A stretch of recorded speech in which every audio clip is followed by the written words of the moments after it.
Et si, dans les cieux sereins au-dessus des montagnes rocheuses, un homme qui avait cessé de croire des années auparavant apercevait soudain un visage dans les nuages, si clair, si indéniable, que ses mains tremblaient sur les commandes d'un avion transportant plus de 100 âmes. Et si, à 33 000 pieds d'altitude, les cieux eux-mêmes semblaient s'ouvrir? Le vol avait décollé de l'aéroport international de Denver un vendredi après-midi ordinaire. C'était un vol de routine, de Denver à Phoenix, l'un des trajets les plus anodins de la longue carrière du commandant de bord. L'avion était un Boeing 737, fiable, vrombissant au rythme régulier de moteurs conçus pour avaler les kilomètres. La cabine était calme, les ceintures bouclées, des enfants coloriaient dans des cahiers d'activités tandis que des voyageurs d'affaires faisaient défiler leurs emails. Pour tous les passagers à bord, c'était juste un vol comme les autres. Pour l'homme assis au siège gauche du poste de pilotage, c'était une autre étendue de ciel routinière qu'il pensait avoir maîtrisée depuis longtemps. Le commandant de bord Michael Harrington avait effectué des missions de combat des années auparavant, pilotant des F-16 au-dessus des déserts. Il avait vu des tirs traçants, des explosions s'épanouissant comme de fausses étoiles. À cette époque, il priait désespérément souvent. Mais après son retour au Colorado, après avoir enterré sa femme et élevé seul ses 2 enfants, la foi lui avait échappé, comme du sable entre les doigts. Il gardait toujours le chapelet de sa mère dans un tiroir à la maison, mais il ne l'avait pas touché depuis des années. Pour Michael, la foi était un souvenir, pas une bouée de sauvetage. Le poste de pilotage cet après-midi-là était silencieux, empli du doux murmure des communications radio et du balayage rythmique des cadrans.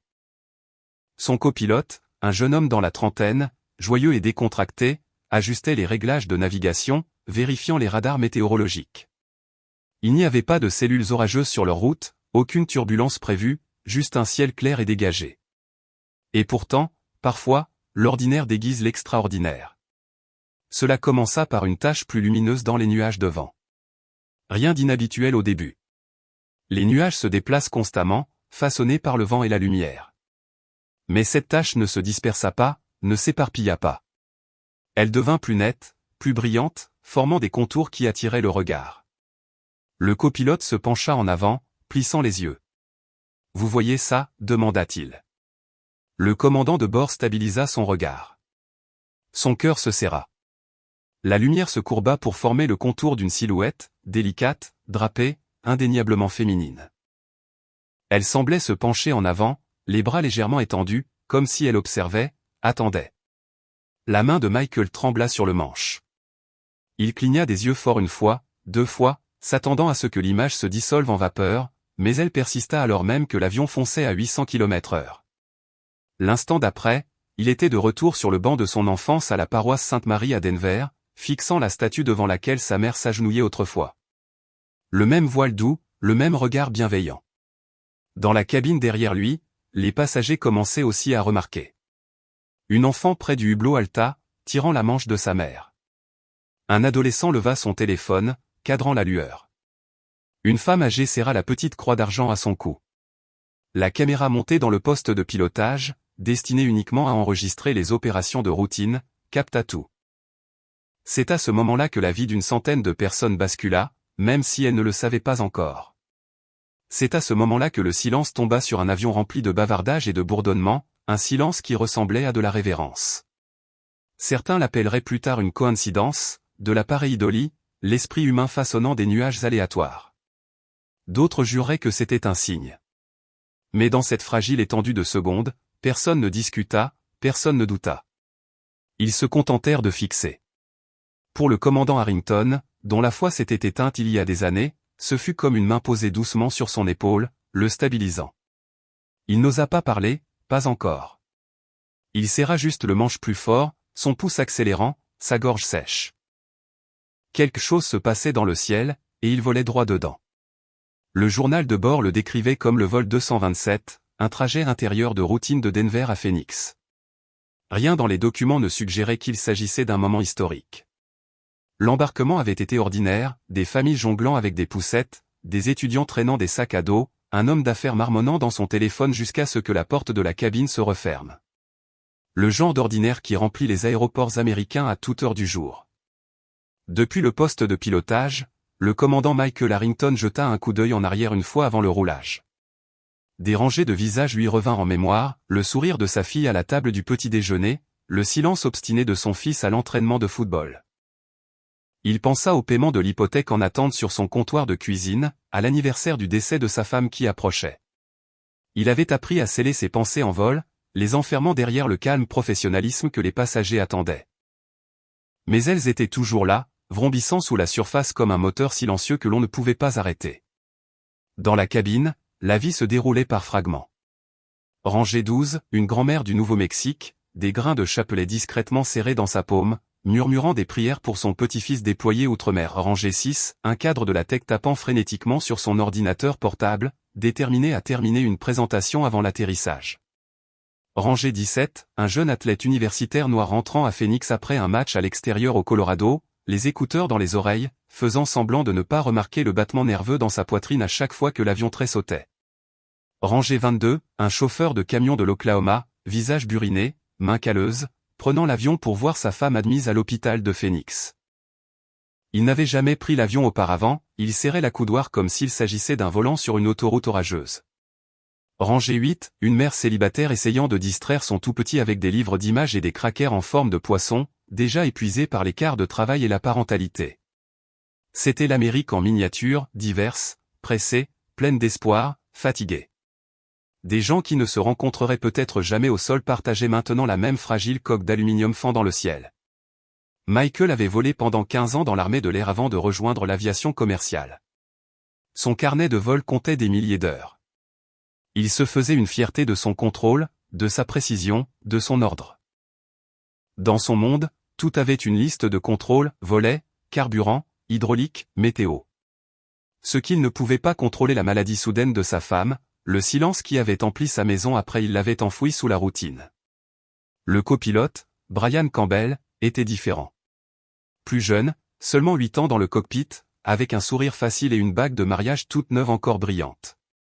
Il parlait de sentiers de randonnée au Colorado, plaisantait sur l'obsession de sa femme pour le décor de ferme, et montrait les chaînes de montagnes à l'horizon. Michael appréciait son optimisme, même s'il ne le partageait que rarement. Il avait vu trop de guerres, trop de pertes. L'optimisme lui semblait fragile, comme du verre. Les prévisions météorologiques pour la route étaient sans incident, vent de face léger, visibilité claire, pas de tempête sur le radar. La tour les autorisa à décoller. Les roues se soulevèrent de la piste de Denver, située à 1000 d'altitude, les moteurs rugirent, et la ville se rétrécit en un patchwork d'autoroutes et de quartiers. Bientôt, les rocheuses s'étendirent sous eux, des sommets majestueux saupoudrés de neige captant le soleil de fin d'après-midi. Les lumières de la cabine s'atténuèrent pour une douce lueur. Les passagers s'installèrent. Certains commandèrent des sodas et du café, d'autres sombrèrent dans une sieste. Les agents de bord faisaient rouler les chariots dans l'allée avec le rythme rodé de milliers de vols auparavant. Tout rayonnait de normalité. Pourtant, sous le bourdonnement normal des moteurs, une tension invisible aux instruments montait. Un « Je vous salue Marie » murmuré par une grand-mère, une prière silencieuse d'un camionneur pour sa femme, le cœur d'un commandant de bord lourd de chagrin, tout cela s'accumulait comme des fils attendant d'être tendus.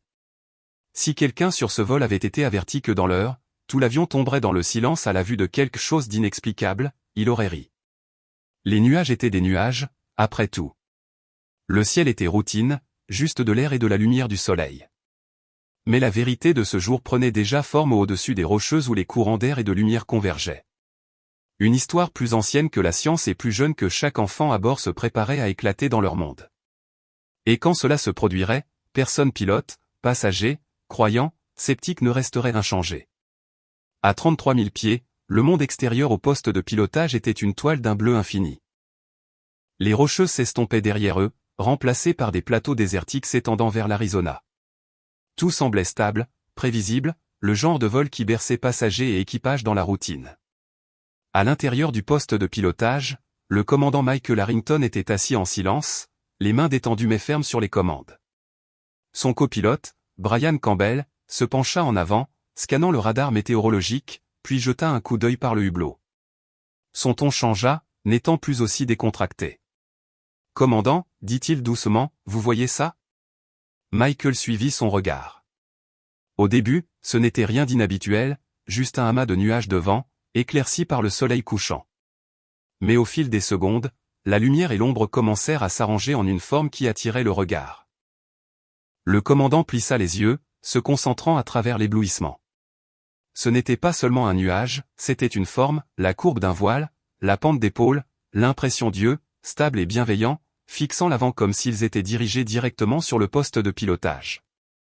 La luminosité entourant la silhouette était douce, non aveuglante, mais elle semblait pulser avec un rythme, comme un souffle, comme une présence. Les mains de Michael se serrèrent autour du manche. La formation lui disait de cataloguer, d'analyser, de rejeter les anomalies, mais cette image refusait d'être rejetée. Elle s'accentuait, se maintenait, persistait bien plus longtemps que n'importe quelle formation nuageuse ne le devrait. Sa respiration devint superficielle. Quelque part dans le fond de sa mémoire, la voix de sa mère résonna d'une messe d'enfance, « Regardez-la. Elle ne vous quittera jamais. » À côté de lui, Brian tenta de rationaliser. Ça pourrait être un reflet du soleil, murmura-t-il, ajustant la visière du poste de pilotage. Pourtant, quand il regarda de nouveau, le contour restait plus clair qu'auparavant. Ses mots faiblirent. C'est un visage de femme. Le silence remplit le poste de pilotage, un silence plus lourd que toute turbulence. Même le bourdonnement constant des moteurs semblait lointain, étouffé sous le poids de ce qu'il voyait. La discipline militaire de Michael lui disait de rester composé, mais un tremblement le trahit alors que ses doigts effleuraient les manettes de poussée. Il cligna des yeux forts, s'attendant à ce que la silhouette s'estompe. Elle ne le fit pas. La caméra montée juste au-dessus du pare-brise captait tout, image par image. Installée pour enregistrer des audits de formation et de sécurité, elle n'avait pas d'ordre du jour, pas d'imagination. Pourtant, elle préserva ce que l'œil humain peinait désormais à croire, le contour lumineux d'une femme planant dans le ciel. Dans ce fragile instant, Michael ressentit quelque chose qu'il n'avait pas ressenti depuis des années, une petitesse. Il avait commandé des avions de guerre, navigué à travers des tempêtes, porté le chagrin d'avoir enterré une femme. Mais ceci, c'était au-delà de tout commandement, au-delà de tout calcul. C'était comme si le ciel lui-même s'inclinait pour lui rappeler qu'il n'était pas le maître ici. Brian parla de nouveau, cette fois dans un murmure, « Elle nous regarde droit dans les yeux. » Michael déglutit difficilement. Sa formation hurlait, « Notez l'heure. » Maintenez le cap, surveillez l'altitude. Il força ses yeux à revenir aux instruments. Tout indiquait la normale, vitesse aérienne stable, altitude constante, réserve de carburant solide. Pourtant, rien de tout cela ne semblait normal. Son cœur battait la chamade contre ses côtes. Un instant, il envisagea de contacter le contrôle aérien pour demander si des pilotes à proximité voyaient le même phénomène. Mais son instinct l'avertit. Quel mot pourrait-il utiliser? Un visage de femme dans les nuages? Aucun contrôleur ne le prendrait au sérieux. Pire, il pourrait remettre en question son aptitude à voler. Alors il ne dit rien. Mais la cabine derrière lui s'éveillait. Invisible à l'équipage du poste de pilotage, les passagers commençaient à se déplacer sur leurs sièges, attirés par les hublots côté gauche où la lumière du soleil entrait. Une enfant haleta. Un téléphone se leva. Un silence se répandit comme des ondulations sur l'eau. Le moment avait franchi les murs du cockpit. Ce que Michael et Brian avaient vu n'était plus privé, cela se répandait rangée par rangée, cœur par cœur. Michael resserra sa prise, stabilisant l'avion comme s'il tenait ensemble quelque chose de plus grand que l'aluminium et les rivets. Il ne parla pas, pas encore. Mais au fond de lui, il savait que quoi que ce soit, cela ne s'estomperait pas comme un temps ordinaire.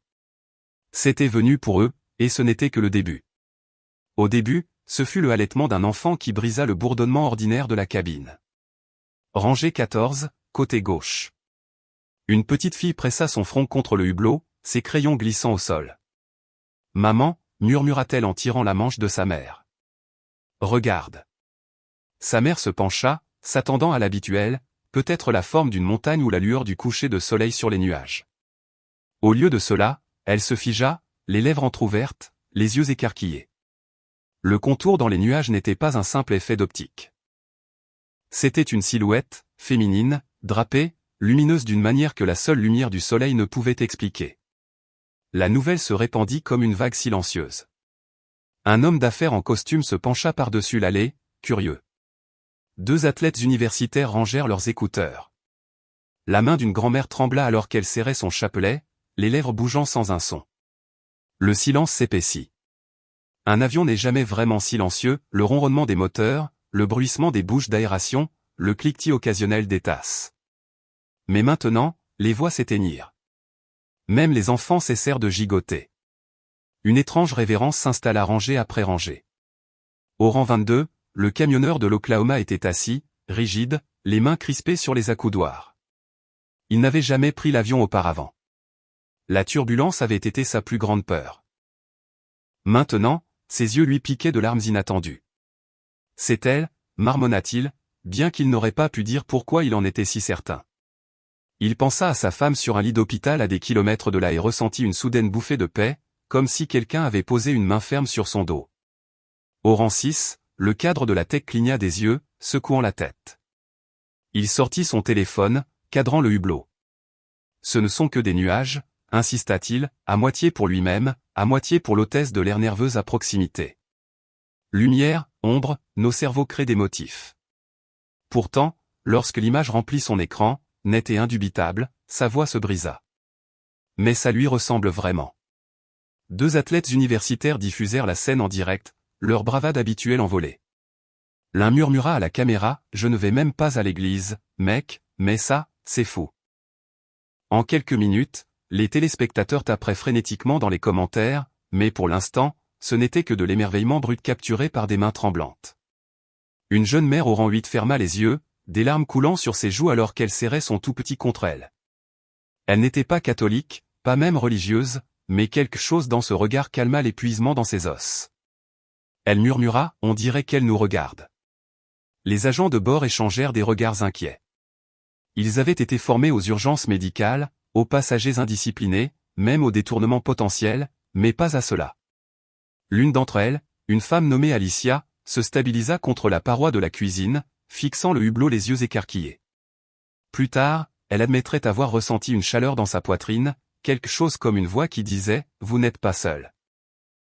Les téléphones sortirent, enregistrant, flashant, tremblant dans des mains nerveuses. Certains passagers murmuraient des prières, catholiques, protestantes, des suppliques chuchotées par des lèvres qui n'avaient pas prié depuis des décennies. D'autres restaient rigides, sceptiques, refusant de croire ce que leurs yeux insistaient. Pourtant, même les sceptiques ne pouvaient détourner le regard. La grand-mère du Nouveau-Mexique, les grains de chapelet cachés dans sa paume, murmura assez fort pour que ceux qui étaient proches l'entendent, « Madre de Dios ». Le nom de son petit-fils se bloqua dans sa gorge, et elle pleura doucement, convaincue que cette vision était pour lui, ou qu'il soit posté outre-mer. De l'autre côté de l'allée, un adolescent qui s'était moqué de la religion toute sa vie sentit sa gorge se serrer. Il ne se joignit pas à la prière, mais il abaissa son téléphone, se contentant de regarder. Son scepticisme n'avait pas de mots assez forts pour expliquer la paix qui pressait sa poitrine. En ces minutes, l'avion n'était plus un simple vaisseau d'étrangers. C'était une congrégation divisée par la croyance, unie par l'émerveillement, certains tremblants, certains sceptiques, tous témoins du même phénomène.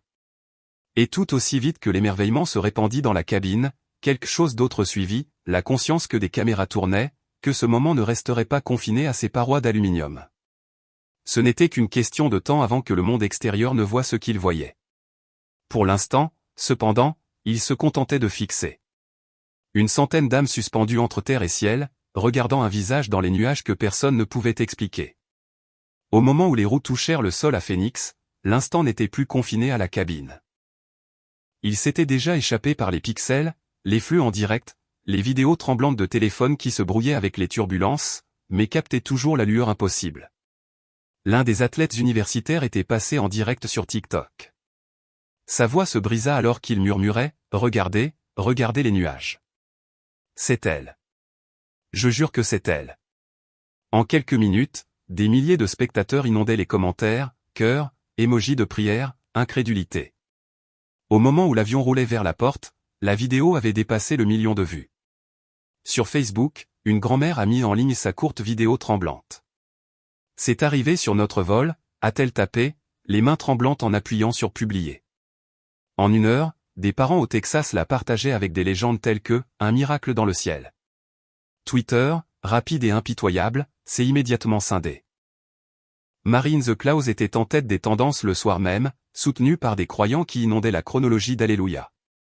Les sceptiques ont lancé Cloudhoax, insistant sur le fait qu'il s'agissait d'un Photoshop, d'un coup marketing ou d'une hystérie collective. Un pasteur de Chicago a tweeté « Des signes sont donnés à ceux qui ont des yeux pour voir. Ne rejetez pas ce que le ciel place devant nous. » Un blogueur scientifique a répondu « Cela s'appelle la pareidolie. Nos cerveaux voient des motifs, rien de plus. » Les chaînes d'information câblées ont ensuite repris l'information. CNN a diffusé la vidéo en boucle, avec des panels de météorologues et de théologiens débattant côte à côte. Fox News l'a diffusé sous le titre « Signe divin ou ruse intelligente ?» Un humoriste de fin de soirée a plaisanté, même Marie est sur TikTok maintenant. À Phoenix, le service de presse de la compagnie aérienne s'est affolé. La déclaration officielle était prudente, une formation nuageuse inhabituelle a été visible pendant le vol 227. La sécurité des passagers n'a jamais été compromise. Nous ne pouvons faire d'autres commentaires. Cela n'a satisfait personne. Pendant ce temps, la vidéo du poste de pilotage, destinée uniquement à la formation interne, avait fuité par l'intermédiaire de quelqu'un qui y avait accès. Lorsque les présentateurs de nouvelles ont diffusé la vidéo stabilisée du poste de pilotage, le débat a éclaté plus fort encore. Ce n'était pas une caméra de téléphone tremblante, le contour était clair, stable, indéniable. À travers l'Amérique, la conversation a changé. Dans un restaurant en Oklahoma, des camionneurs se penchaient sur des tasses de café, regardant les nouvelles sur une télévision murale. Dans une cafétéria de lycée en Arizona, des étudiants se regroupaient autour d'un téléphone, se disputant pour savoir si c'était réel. Dans une paroisse du Nouveau-Mexique, un prêtre a fait une pause au milieu de son homélie pour en parler, sa congrégation murmurant d'excitation. Toutes les réactions n'étaient pas révérencieuses. Les forums en ligne se moquaient des croyants comme étant crédules. Des mèmes ont surgi du jour au lendemain, Marie photoshopée dans des matchs de football, des rassemblements politiques, même des publicités de restauration rapide. Pourtant, sous le bruit, quelque chose de plus profond s'est agité, une pause collective. Une femme en Ohio a commenté sous une vidéo « Je ne suis pas religieuse. Mais quand j'ai vu ça, j'ai pleuré. Je ne sais pas pourquoi. » Un vétéran en Floride a posté « J'ai volé des centaines d'heures. Les nuages ne gardent pas leur forme comme ça. Je me fiche de ce que disent les scientifiques, je sais ce que j'ai vu. » La fracture était nette mais vivante. Certains l'ont rejetée comme une mode virale, une curiosité qui disparaîtrait aussi vite qu'elle était apparue. D'autres y ont vu un miracle moderne, un message perçant le statisme d'un monde fatigué. Pour le commandant Harrington, qui gardait le silence alors que les journalistes affluaient au terminal de Phoenix, le bruit extérieur était assourdissant. Des journalistes poussaient des micros vers les passagers, avides de citations. Le commandant passa discrètement, la tête baissée, comme s'il protégeait un secret trop fragile pour l'exposer au chaos. Pourtant, aucun secret ne pouvait rester caché. Dans les foyers, les églises, les bureaux et les aéroports de tout le pays, les gens rejouaient les mêmes 30 secondes de nuages et de lumière, se disputant, pleurant, riant, croyant. Ce n'était plus un instant, c'était devenu un miroir reflétant exactement ce avec quoi l'Amérique se débattait le plus, la foi et le doute, la raison et le mystère, la division et le désir d'unité. Et dans la tempête de voix s'élevant d'un bout à l'autre du pays, une question demeurait, que s'est-il vraiment passé au-dessus des Rocheuses? Cet après-midi-là, les scientifiques préparaient déjà leurs réponses. Le lundi matin, l'histoire avait quitté TikTok et les monologues de fin de soirée. Elle est entrée dans le monde des laboratoires, des universités et des centres météorologiques. Les producteurs de CNN et de NPR ont aligné des experts, météorologues, psychologues, spécialistes de l'aviation. La question était simple, cela pouvait-il être expliqué? La docteure Karen Whitmore, climatologue respectée de l'Université du Colorado, fut l'une des premières à prendre la parole. Devant la caméra, elle sourit poliment, poussant ses lunettes sur l'arête de son nez. Les nuages sont essentiellement des milliards de minuscules gouttelettes d'eau ou de cristaux de glace en suspension dans l'air. La lumière du soleil les traverse, et nos yeux interprètent ces motifs. Il est tout à fait possible, et même courant, que les nuages ressemblent à des formes familières, animaux, visages, même icônes religieuses. C'est un phénomène que nous documentons depuis des décennies.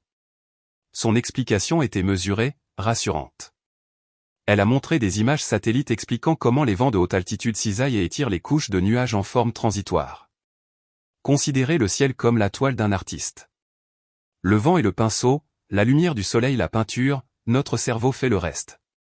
Des psychologues ont fait écho au thème. Le docteur Leonard Murphy de Stanford a décrit la pareidolie, la tendance humaine à voir des images familières dans des motifs aléatoires. C'est pourquoi les gens voient Abraham Lincoln dans l'écorce d'un arbre ou Elvis dans un sandwich au fromage grillé. Lorsque des centaines de passagers sont conditionnés par la suggestion une personne disant « ça ressemble à Marie », tout le monde commence soudain à le voir. Sur Fox, une contre-argumentation est venue d'un météorologue à la retraite de l'armée de l'air, le colonel James Ridley. Il n'était pas prompt à rejeter l'idée. Oui, la pareidolie est réelle. Oui, les nuages forment des motifs. Mais je peux vous dire que les nuages ne conservent généralement pas une forme aussi longtemps à cette altitude. C'est ce qui m'intrigue.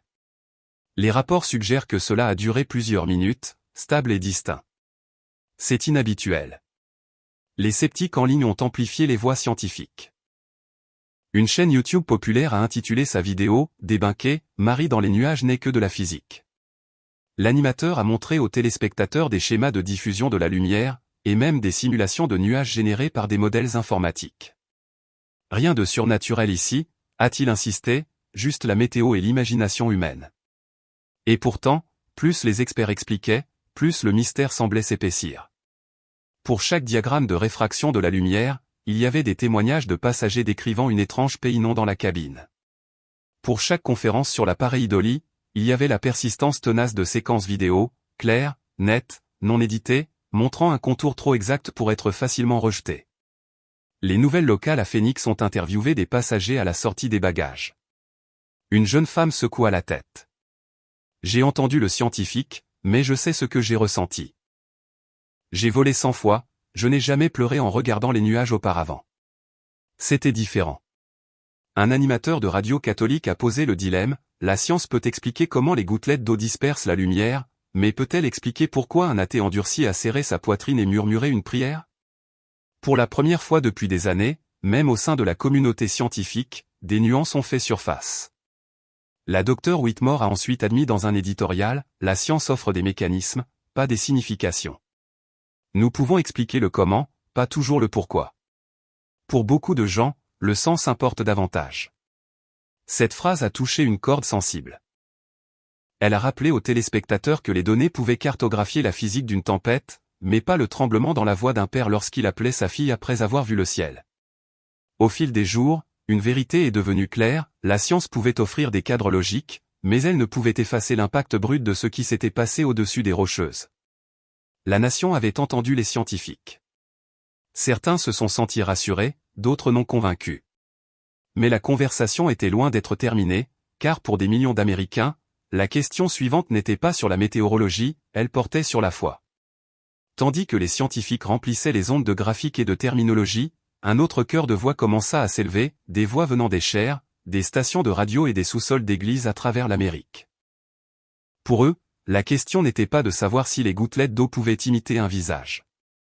La question était, pourquoi maintenant? Pourquoi ici? Et pourquoi tant de cœurs furent-ils émus en même temps? Le dimanche matin, les paroissiens de l'église catholique Sainte-Marie de Phoenix remplirent les bancs. Le prêtre, le père Daniel Lopez, aborda le phénomène de front pendant son homélie. Ces mots résonnèrent dans la nef, l'église est prudente lorsqu'il s'agit de déclarer des miracles. Nous ne nous précipitons pas. Mais rappelez-vous, tout signe du ciel ne vient pas avec le tonnerre. Parfois, c'est aussi doux que le regard d'une mère dans le ciel.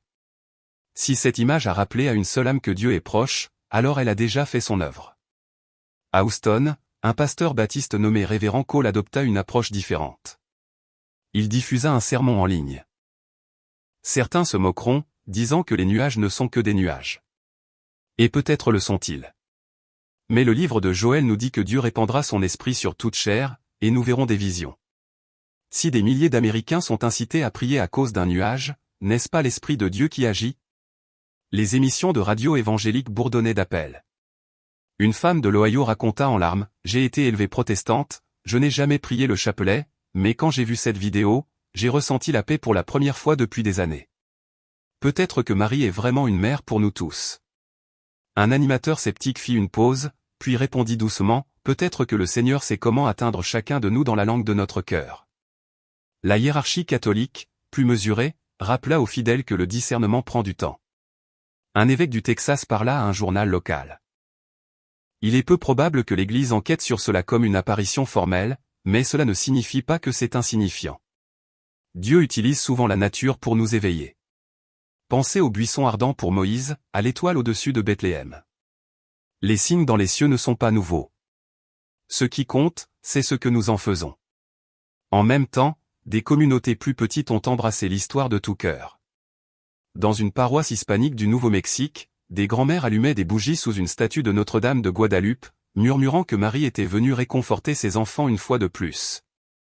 Dans une église gospel noire d'Atlanta, les fidèles entamèrent des chants spontanés après le service, chantant des nuages de gloire et le réconfort d'une mère céleste. À travers les traditions, il y eut des désaccords, mais aussi une convergence. Les croyants de toute confession semblaient s'accorder sur un point, l'événement avait touché les cœurs d'une manière qui dépassait la science. Pendant ce temps, les sceptiques roulaient des yeux. Les gens prieront sur n'importe quoi, se moqua un commentateur lors d'une émission matinale. Pourtant, les chiffres d'audience racontaient une autre histoire, des millions de personnes se connectaient, cherchant des réponses. La foi ne reculait pas de la vie publique. Pendant un bref instant, elle était sur le devant de la scène.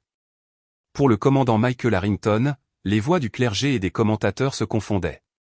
Il n'avait pas mis les pieds dans une église depuis les funérailles de sa femme. Et pourtant, en entendant les prêtres et les pasteurs parler de signes, il avait l'impression qu'ils s'adressaient directement à lui. L'image qu'il avait vue ne s'estompait pas, elle brillait de plus en plus fort à chaque nouvelle narration. La réflexion la plus poignante est peut-être venue du pape François, cité par des médias catholiques, Marie n'est pas un souvenir du passé. Elle est une mère qui marche avec nous dans le présent.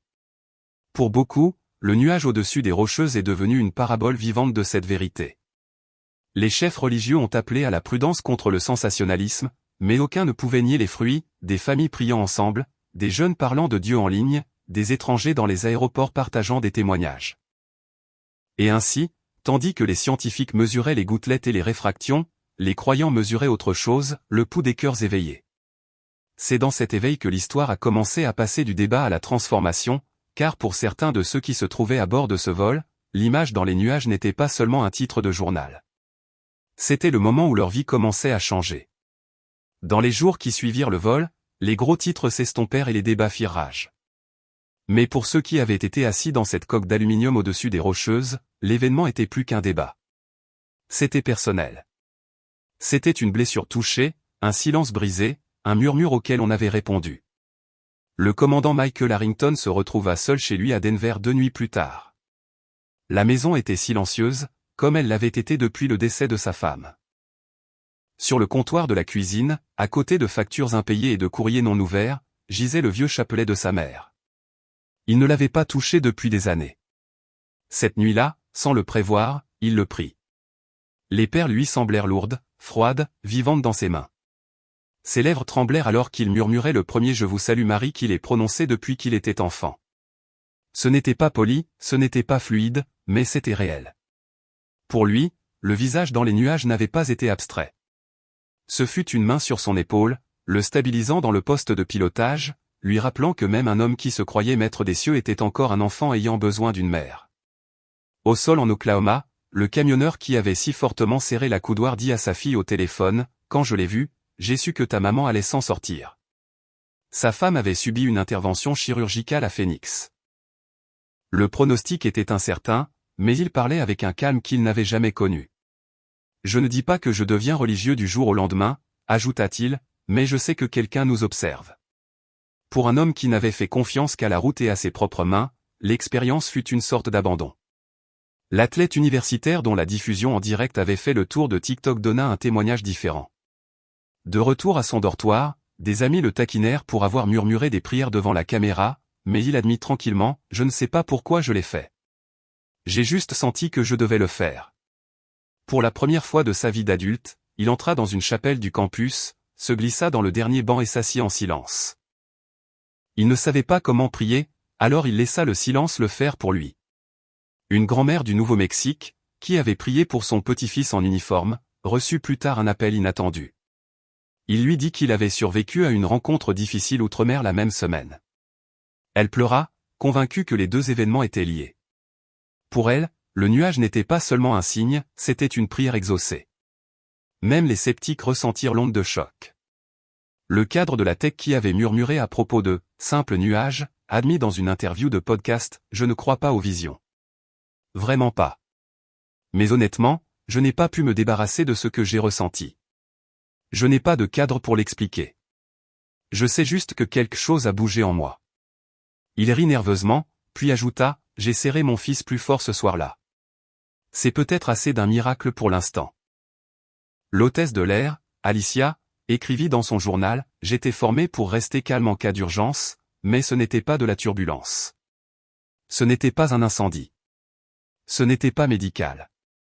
C'était quelque chose de plus grand. Et au lieu de la peur, j'ai ressenti la paix. C'est la partie que je ne peux pas expliquer. Elle dit plus tard à sa sœur, je crois que je dois retourner à l'église. Peut-être qu'elle m'appelait depuis un moment, et j'ai enfin écouté.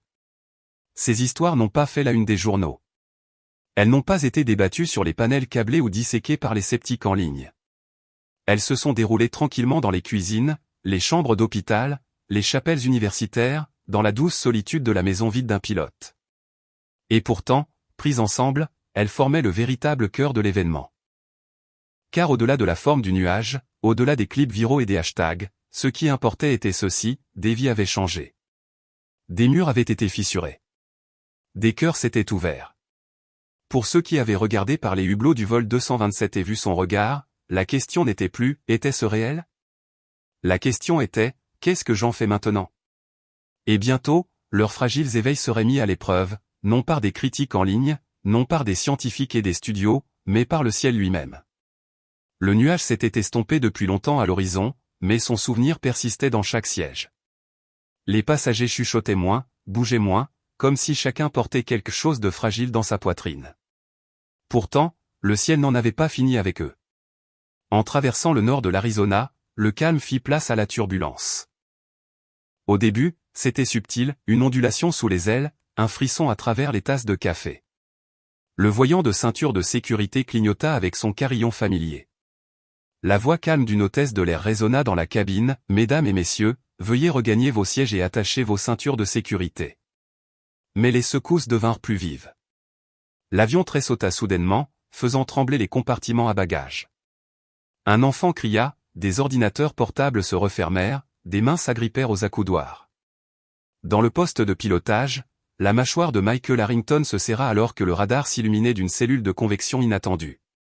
Des cumulonimbus s'élevaient rapidement, imprévus, se dressant sur leur chemin. Sa formation reprit le dessus, ajuster les caps, maintenir l'altitude, écouter les instructions de l'ATC crépitant dans le casque. Mais sous les commandes professionnelles, son pouls battait la chamade.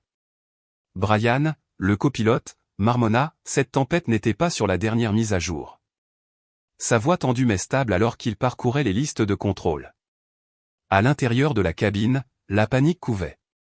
Un adolescent murmura, on va s'écraser, alors que sa mère lui serrait la main. Une grand-mère tripotait son chapelet avec des jointures blanches. Le camionneur de l'Oklahoma baissa la tête, murmurant une prière qu'il n'avait pas dite depuis l'enfance, « Je vous salue Marie, pleine de grâce ». L'avion s'inclina de nouveau, des masques à oxygène tremblèrent au-dessus des têtes, bien qu'ils ne se soient pas déployés. Des plateaux tombèrent au sol. Les lumières vacillèrent.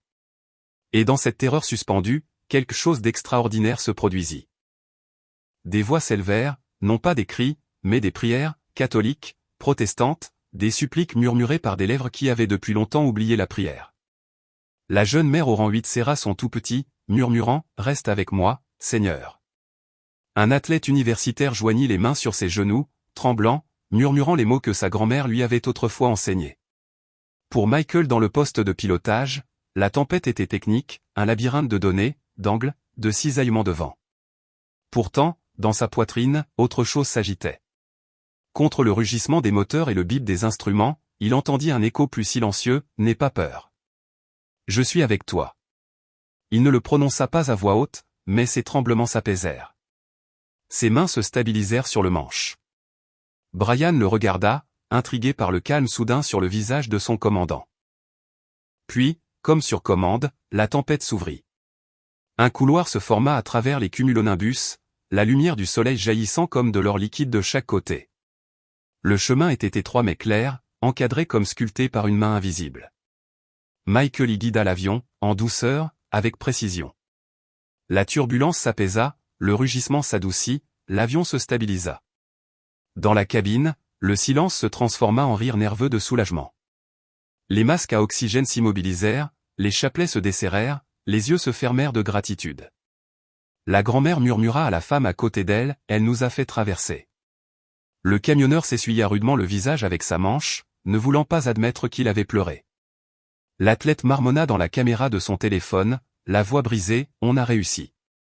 Je ne sais même pas comment, mais on a réussi. » Dans le poste de pilotage, Michael expira longuement et lentement. Il regarda Brian, qui secouait encore la tête avec incrédulité. « Ça. C'était impossible d'après les manuels, » murmura le jeune homme. Michael ne répondit pas. Il n'en avait pas besoin. Pour chaque âme à bord du vol 227, la tempête était plus que la météo. C'était une épreuve, un creuset, et la délivrance ressemblait moins à une coïncidence qu'à de la miséricorde. Lorsque l'avion se stabilisa à nouveau, naviguant régulièrement vers Phoenix, le silence était différent d'avant. Non pas craintif maintenant, mais révérencieux, comme le calme d'une église après que des bougies ont été allumées. Les passagers savaient qu'ils avaient fait face au danger. Mais plus profondément encore, beaucoup croyaient avoir été portés par quelque chose de plus grand que l'acier ou la formation. Et dès que les roues toucheraient le sol, le monde extérieur attendrait, avide, affamé, sceptique, croyant. L'histoire était loin d'être terminée. Les lumières de la piste de Phoenix Sky Harbor scintillaient comme un collier dans le crépuscule du désert. Après la tempête, chaque passager était assis en silence, ceinture bouclée, respiration mesurée. La voix du commandant retentit dans l'interphone, calme, presque douce. « Mesdames et messieurs, nous allons atterrir sous peu. Merci de votre coopération. » C'était l'annonce ordinaire à la fin d'un vol extraordinaire. Le Boeing 737 descendit en douceur, les roues embrassant l'asphalte avec un bruit sourd qui arracha des soupirs de soulagement. Des applaudissements éclatèrent, une tradition rare dans l'aviation moderne, mais ce soir, spontanée. Des inconnus applaudirent. Certains rirent nerveusement. D'autres s'essuyèrent les yeux. Pendant un instant, la cabine ressembla moins à une collection de passagers qu'à une congrégation ayant traversé le feu ensemble. Mais au-delà des portes de l'avion, une autre tempête attendait. La nouvelle s'était répandue plus vite que l'avion lui-même. Au moment où le vol 227 roulait vers la porte, des journalistes locaux s'étaient regroupés près de la zone de récupération des bagages, caméras prêtes. Les réseaux nationaux avaient déjà dépêché des équipes. Des extraits de la silhouette nuageuse et du couloir de turbulence avaient dominé les réseaux sociaux tout l'après-midi. Phoenix était prête pour l'arrivée des témoins. Alors que la passerelle se rattachait, les téléphones s'illuminèrent dans la cabine. Les notifications affluèrent, amis et proches transférant des vidéos virales demandant « C'était votre vol ?» Une grand-mère au rang 12 pressa son chapelet contre ses lèvres avant de sortir, sachant que des microphones l'attendraient. Dans le terminal, les journalistes affluèrent.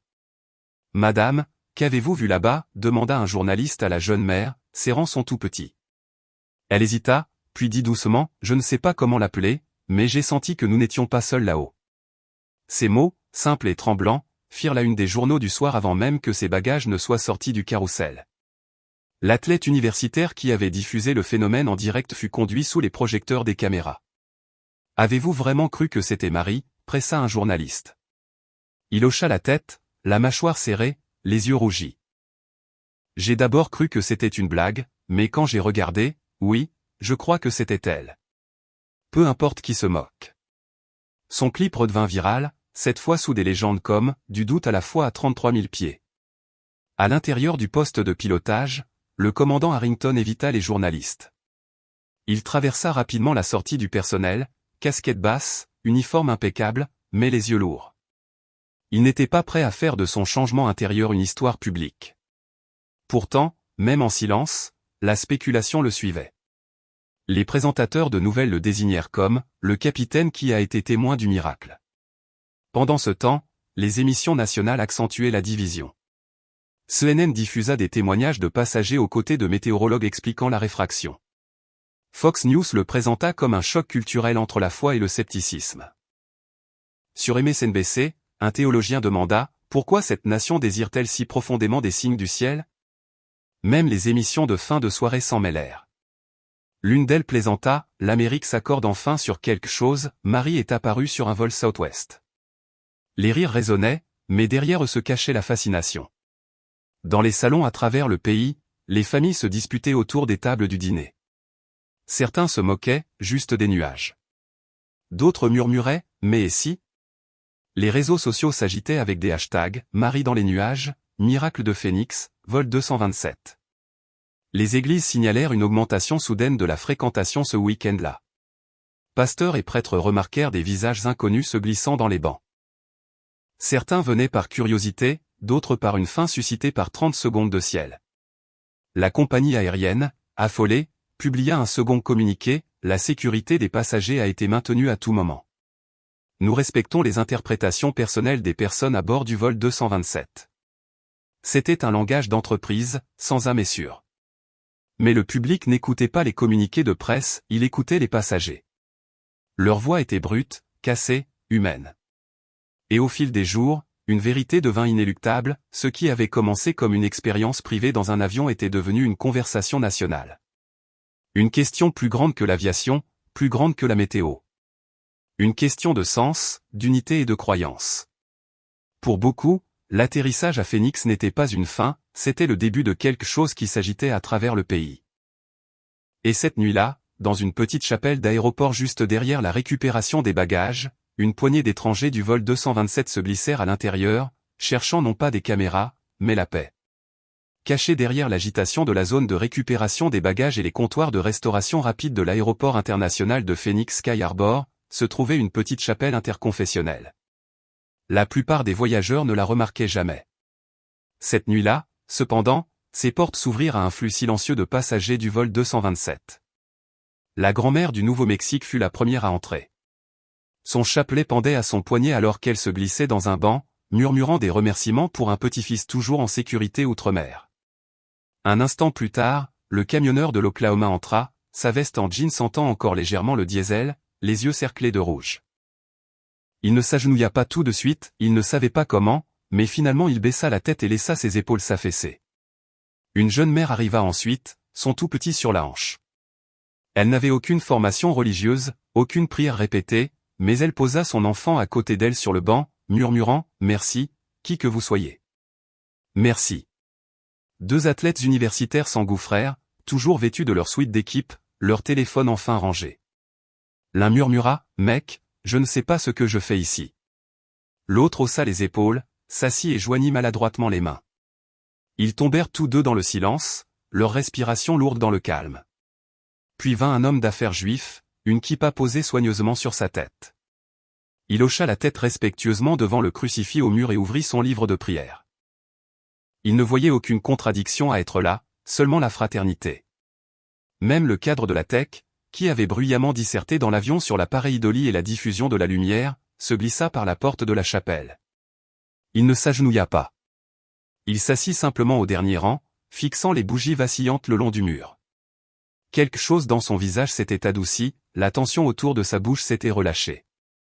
L'air s'alourdit de révérence. Personne ne parla au-dessus d'un murmure. Le chaos des journalistes à l'extérieur, le déluge de titres, le rugissement des opinions en ligne, tout cela fondit dans le silence ici.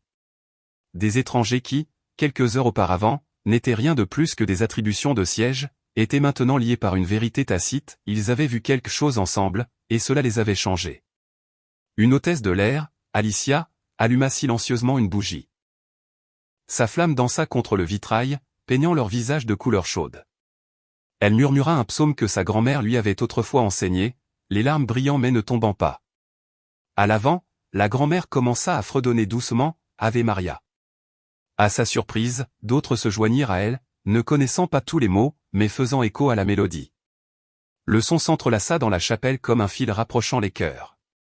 Pendant un bref et impossible instant, les divisions extérieures catholiques, protestants, juifs, agnostiques, sceptiques ne signifiaient plus rien. Il n'y avait pas de débat, pas d'explication, pas d'étiquette, seulement la gratitude, seulement l'instinct de s'agenouiller, de s'incliner, de respirer la paix ensemble. Certains priaient pour leurs proches, certains priaient pour le courage. Certains ne priaient pas du tout, se contentant de s'asseoir dans le silence. Et pourtant, chacun ressentait le même poids, qu'ils n'étaient pas abandonnés, que le regard dans les nuages persistait sur eux ici. Plus tard, l'un des athlètes universitaires publierait un court extrait de la scène de la chapelle, non pas des visages, mais juste la lumière vacillante des bougies et le doux murmure des voix. Il le légendait simplement, nous sommes tous différents, mais ce soir, nous avons prié ensemble. Le message toucherait des millions de personnes de plus que les images de la tempête. À l'intérieur de cette petite chapelle d'aéroport, une poignée d'étrangers s'agenouillaient côte à côte. Ils n'étaient pas d'accord sur la théologie. Ils n'étaient même pas d'accord sur ce qu'ils avaient vu. Mais dans le silence, ils reconnurent la même vérité, que l'unité, aussi fragile soit-elle, est possible lorsque les cœurs sont humbles devant le mystère. Et alors que la dernière bougie vacillait, ils se levèrent, non pas comme sceptiques ou croyants, non pas comme catholiques ou protestants, mais comme compagnons de voyage ayant partagé un aperçu de quelque chose au-delà d'eux-mêmes. Les jours passèrent, et le vol 227 devint juste une autre entrée dans l'emploi du temps de la compagnie aérienne, enregistrée et archivée comme des milliers de vols auparavant. Mais pour ceux qui avaient été là, ce n'était pas une routine. C'était une ligne de démarcation dans leur vie, avant et après. Le commandant Michael Harrington se rendit à la paroisse Sainte-Marie le dimanche suivant, garant à Berlin sous l'ancien clocher de pierre qu'il n'avait pas vu depuis les funérailles de sa femme. Il entra, l'odeur de l'encens frappant quelque chose d'enfoui en lui. Agenouillé au banc, il n'avait pas de mots polis. Il murmura juste, « Merci de ne pas m'avoir laissé seul. » Pour la première fois depuis des années, il ne se sentit pas comme un homme aux commandes, mais comme un fils rentrant chez lui. Le camionneur de l'Oklahoma était assis au chevet de sa femme à l'hôpital de Phoenix. Elle s'éveilla, fragile mais vivante, et il lui serra la main. « Nous allons nous en sortir, » lui dit-il. Il avait déjà prononcé ces mots avec une bravade vide. Cette fois, il les pensait. Il ne savait pas s'il rejoindrait un jour une église, mais il savait une chose, quelqu'un avait porté leur famille. L'athlète universitaire, d'abord gêné par l'attention qu'avait suscité sa diffusion en direct, se glissa de nouveau dans la chapelle de son campus. Il y resta plus longtemps à chaque fois. Il n'avait pas encore le langage de la foi, mais il portait la certitude tranquille qu'il n'était pas seul sur le terrain ou dans la vie. La grand-mère du Nouveau-Mexique allumait des bougies chaque soir, convaincue que la sécurité de son petit-fils outre-mer était liée aux nuages dont elle avait été témoin. Ses voisins commencèrent à se rassembler chez elle pour prier avec elle, attirés par la lumière dans ses yeux quand elle parlait de ce jour. Même le sceptique, le cadre de la tech qui avait murmuré à propos de la physique, se retrouva changé de manière qu'il n'avait pas prévue. Il appela son fils adolescent et s'excusa pour des années d'absence. « Je ne sais pas ce qui s'est passé dans cet avion, » confessa-t-il, mais cela m'a rappelé que la vie est trop courte pour vivre enfermé. Et l'hôtesse de l'air, Alicia, retourna à la messe le week-end suivant. Elle alluma une bougie pour la première fois depuis des décennies et eut l'impression que quelqu'un l'attendait depuis toujours. Pour chacun d'eux, le miracle n'était pas seulement dans le ciel. Il était dans la manière dont leurs cœurs se sont courbés, ouverts, déplacés. Un nuage peut être expliqué par la science, mais une vie changée défie les explications faciles. À travers l'Amérique, l'histoire s'est estompée des gros titres, mais a persisté dans les conversations. Les familles se sont disputées à table. Les amis ont débattu dans les cafés. Pourtant, pour ceux qui y avaient été, aucun argument ne pouvait effacer ce qu'ils avaient vu ou ce qu'ils avaient ressenti. Peut-être était-ce un phénomène naturel. Peut-être était-ce divin. La vérité ne sera peut-être jamais réglée lors des talk-shows ou des feeds Twitter, mais une vérité est restée claire. Pendant un bref instant à 33 000 pieds, les cieux se sont penchés, et un avion entier rempli d'étrangers a ressenti le même murmure, « Vous n'êtes pas seul. »